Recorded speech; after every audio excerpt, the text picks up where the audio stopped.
परमपूजनीय स्वामी गोविंद देवगिरीजी यांच्या प्रेरक अशा चरणांना प्रथमतः वंदन करते आणि या ठिकाणी उपस्थित असलेले सगळे मान्यवर यांना सस्नेह नमस्कार करते. या सन्माननीय व्यासपीठावर आम्हाला नेहमीच प्रेरणा देणारे आमचे कुलगुरू प्रकुलगुरू, आमचे कुलसचिव आणि व्यवस्थापन समितीचे सगळे परिषदेचे सदस्य आहेत, या सगळ्यांनाच मी नमस्कार करते. आणि ज्ञानोबा ते तुकोबा ही जी आजपासून सुरू होणारी 3 दिवसांची जी अभ्यास परिषद आहे त्याचा योगायोग सांगितला गेलेला आहे. आज एकादशी आहे, या वर्षातली शेवटची एकादशी, मराठी भाषा गौरव दिन. आणि जे अपूर्व असं ऐतिहासिक आणि सांस्कृतिक दृष्ट्या अपूर्व असणारं हे वर्ष आहे. माऊलींचा 750वा जन्मदिवस आहे, जयंती आहे. नामदेवरायांचे 756वी जयंती आत्ता नुकतीच आपण साजरी केलेली आहे. संत तुकोबारायांचा सदेह वैकुंठ गमनाचं हे 375वं वर्ष आहे. आणि मराठी माणूस भक्ती आणि पूजन करत असतानाच तो चिकित्सकही असतो हे दाखवणारं एक अपूर्व असा योग या वर्षामध्ये आहे. आणि तो आहे ज्ञानदेवांची जी ज्ञानदेवी आहे, ज्ञानेश्वरी आहे, ती मधल्या काळामध्ये थोडी विस्मृतीत गेलेली असताना जी आपण दंतकथा ऐकतो किंवा माऊलींच्या गळ्याभोवती अज्ञान वृक्षाच्या मुळ्या लागल्या, तर खरं जी चैतन्य स्वरूप आहे त्याला अशा मुळ्या वगैरे लागणं शक्य नाही. पण याचा अर्थच असा आहे की ही जी ज्ञानेश्वरीची पाठशुद्ध संहिता पहिल्यांदा संत एकनाथांनी सिद्ध केलेली आहे. आणि आपण मराठी माणसं हे किती विचक्षण असतो, जिथे जिथे ज्ञान अवरुद्ध होतं त्या अवरुद्ध झालेल्या ज्ञानाला पुन्हा एकदा नवीन वाट कशी करून देतो याचं हे प्रतीक आहे. आणि त्यामुळे हा 451वं वर्ष हे आहे, तेही आम्हाला सगळ्यांना महत्त्वाचं वाटलं. इथे माझे बरेच विद्यार्थी मित्रमैत्रिणी आहेत. आम्ही नेहमी म्हणत असतो वयस्कर थोडी मंडळी की संत वाङ्मय, संत जीवन हे भजन पूजनाच्या दृष्टीने तर पूजनीय आहेच आहे, त्यांचं नित्यस्मरण झालंच पाहिजे, ते नित्यवंदनीय आहेत. पण याच्या जोडीलाच या वाङ्मयामध्ये सामाजिक प्रबोधनाची आणि वर्तमानाला दिशा देण्याची जी ताकद आहे, मार्गदर्शन करण्याची जी ताकद आहे, ती किती असते याचं प्रारूप तुम्हाला सगळ्यांना या 3 दिवसांमध्ये पाहायला मिळणार आहे. आणि हे प्रारूप पाहण्याचं जे काही श्रेय म्हणा, पाहण्याचं जे कार्य आमच्या हातून झालं त्याबद्दल आम्ही म्हणजे आमचं अष्टदल मंडळ, सरांनी जे सांगितलं 8 विभाग या परिषदेसाठी एकत्र आलेले आहेत. सगळ्यांची जननी असणारी संस्कृत विभाग, ज्यांनी अत्यंत सुंदर असं व्यासपीठाचं हे सगळी सजावट केलेली आहे. राष्ट्रभाषा, संपर्क भाषा, राष्ट्रभाषा म्हटल्यावर कदाचित प्रश्नचिन्ह काही निर्माण करतील, पण सर्वात मोठी संपर्क भाषा भारताची असणारी हिंदी आहे. आपली अमृतापेक्षा श्रेष्ठ असणारी मराठी आहे. तत्त्वज्ञानाचा सगळ्या भाषांना जो आधार असतो तत्त्वज्ञान विभाग आहे. ललित कला केंद्र आहे. आणि आम्ही 3 संतांच्या नावाने कार्यरत असणारी अध्यासन आहोत.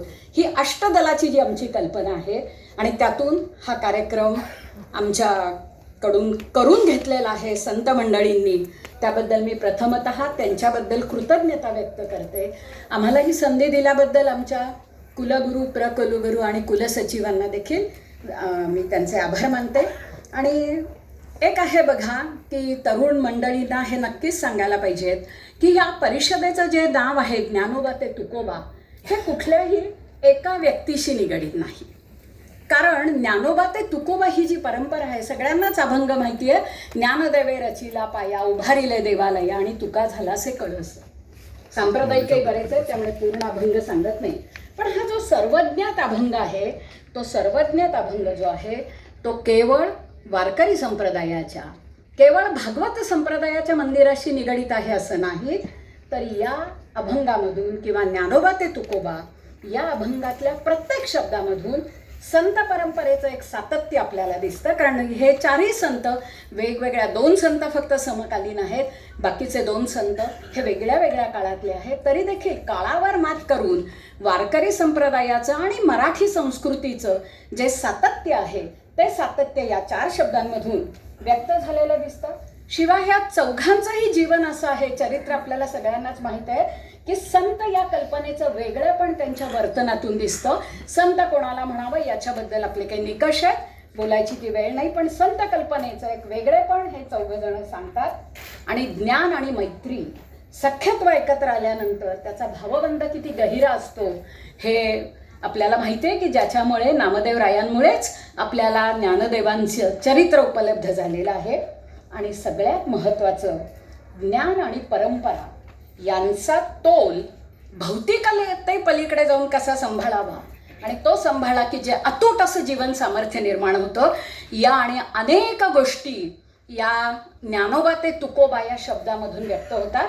आणि त्या गोष्टींचे हे 4 जर बिंदू जोडत गेलो आपण तर त्यातून एक सुरेख सांस्कृतिक असं कैलास लेणं तयार झालेलं दिसतं की त्या बाहेर जशी अतिशय देखणी रांगोळी काढली आहे बघा, त्या देखण्या रांगोळी इतकंच हे तयार झालेलं कैलास लेणं आहे.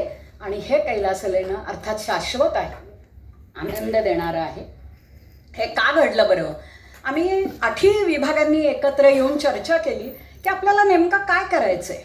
आणि मग आमच्या असं लक्षात आलं, आम्ही तो जो विठ्ठल काढला आहे तो जाणीवपूर्वक तिथे विठ्ठलाचीच मूर्ती काढली आहे.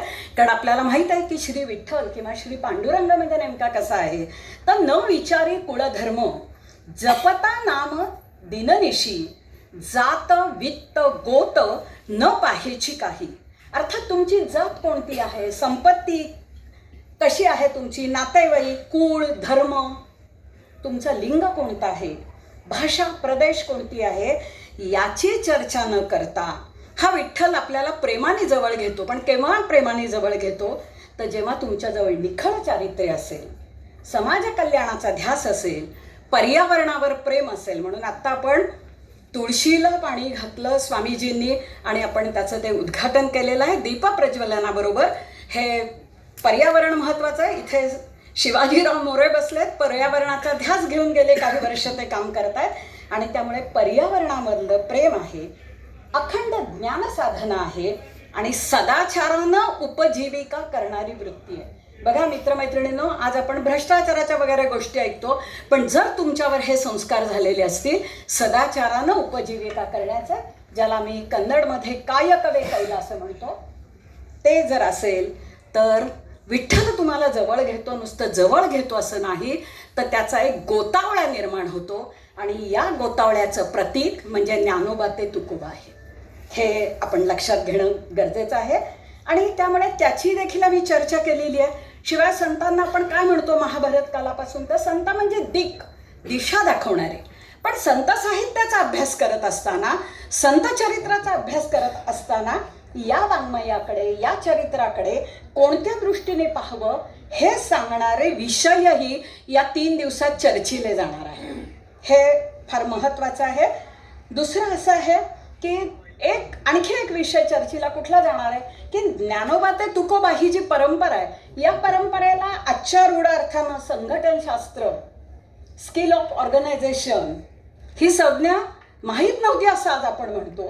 पण प्रश्न असा पडतो की नामदेवरायांचा 700-750 वर्षांपूर्वीचा अभंग आहे, आले आले रे हरीचे डिंगर वीर वारी कर पंढरीचे, ध्वजा कुंचे गरुड टके वैष्णव चालिले नेटके. हा जो नेटकेपणा आहे, हा नेटकेपणा आजच्या वारीमध्ये देखील दिसतो. आणि आजही जगभर या वारीच्या सगळ्या मॅनेजमेंटची, त्या व्यवस्थापनाची चर्चा होते. आणि याच्या मागे काय संदर्भ आहे याची चर्चा आम्ही मंदिर, मूर्तिशास्त्र, हस्तलिखित यांचा आधार घेत येत्या 3 दिवसात करणार आहोत. आणखी एक आहे बघा की ज्ञानोबा ते तुकोबा हे वारकरी संप्रदायाचे अध्वर्यू मानले जात असले तरी त्यांची गुरुपरंपरा वेगवेगळ्या संप्रदायांशी निगडीत आहे.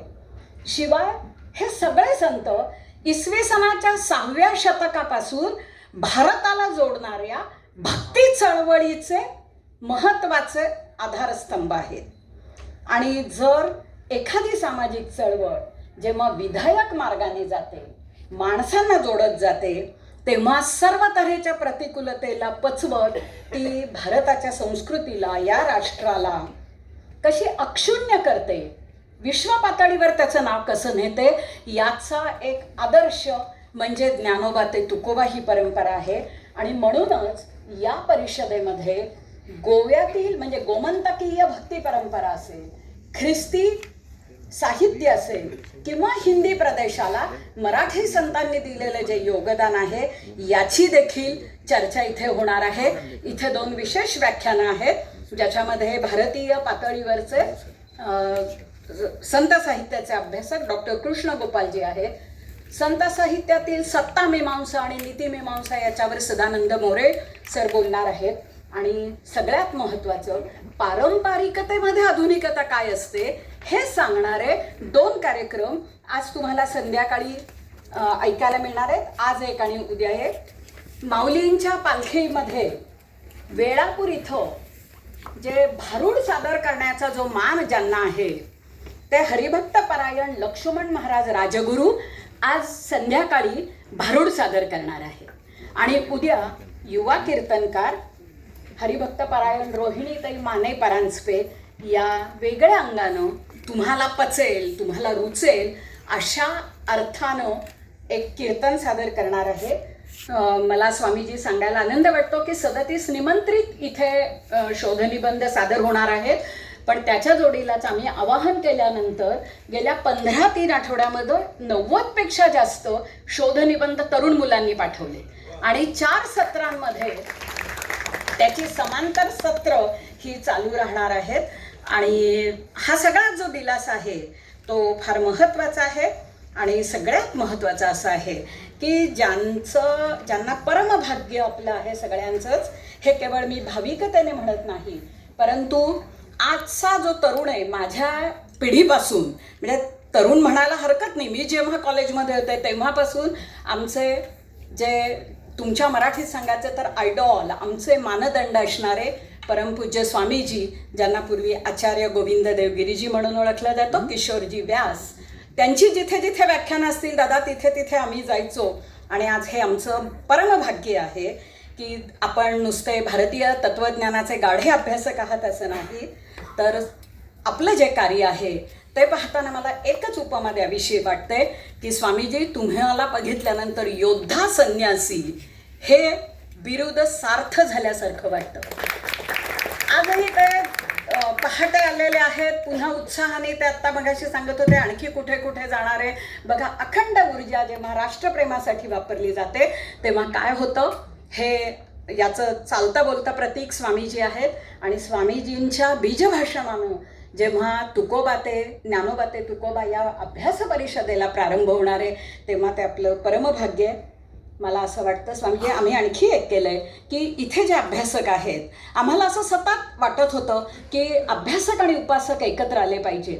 आणि त्यामुळे इथे कीर्तन परंपरेतले, वारकरी परंपरेतली अत्यंत काही तरुण मंडळी, परंतु ज्यांनी विशेष काही अभ्यास केलेला आहे अशा तरुण मंडळींना मी इथे बोलवलेलं आहे.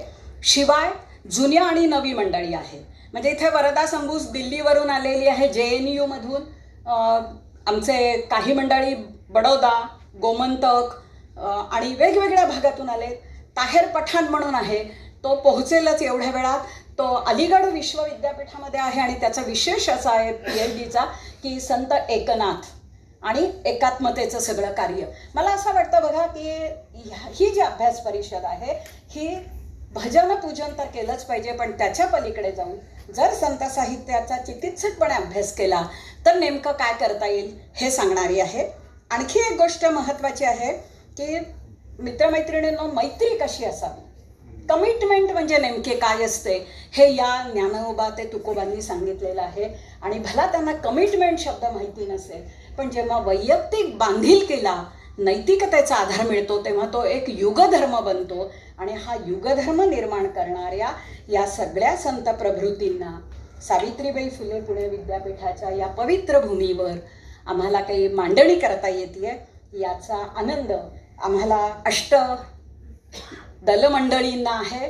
आम्ही सगळेच मंडळी असं म्हणतात की दोन विद्वान एकत्र येत नाहीत, पण तुम्हाला आश्चर्य वाटेल स्वामीजी की ही 5 अध्यासनं, 5 प्रमुख विभाग, त्याच्यामधले प्राध्यापक, त्याच्यामधले विद्यार्थी, संशोधक विद्यार्थी आणि आम्ही 3 अध्यासनं, म्हणजे संख्या मोजायला नको, कितीतरी विद्वान एकत्र येऊन केवळ आमच्या कुलगुरूंच्या प्रेरणेमुळे आणि प्रकुलगुरूंच्या मार्गदर्शनाने आम्ही एक एकात्म असा, जसा तो भिवरेच्या तीरावर खेळ मांडला जातो तसा हा खेळ, अभ्यासाचा खेळ, मात्र आम्हाला खेळ करायचा नाही. त्याच्यामधलं मला हे विद्यार्थी मित्रमैत्रिणींनी सांगितलं, आपल्याला खेळ करायचा नाही, आपल्याला त्यातून एक आपलं नैपुण्य दाखवायची, क्रीडा करायची. आणि ही क्रीडा असणार आहे एकात्मतेची, राष्ट्रीय भावनेची, मानवतावादाची. आणि ही सगळी क्रीडा अर्थातच आम्ही नुसते करणार नाही. आमचे मित्रमैत्रिणी तर तुम्ही बघितलं आहे, सकाळपासून सुंदर दिंडी निघालेली आहे. आपल्याला सगळ्यांना खुणावणारा सुरेख असा विठ्ठल बाहेर आहे आणि अतिशय सुंदर, आणि ज्याचं आपलं परमभाग्य आहे असे आमचे स्वामीजी इथे आहेत. मला खात्री आहे की आपण 3ही दिवस अत्यंत संयमानं, अत्यंत विश्वासानं या सगळ्या आमच्या परिषदेमध्ये सामील होताल आणि आपल्या सगळ्या या परिषदेची नोंद अभूतपूर्व अशी होईल, या विश्वासासह मी इथे थांबते. धन्यवाद.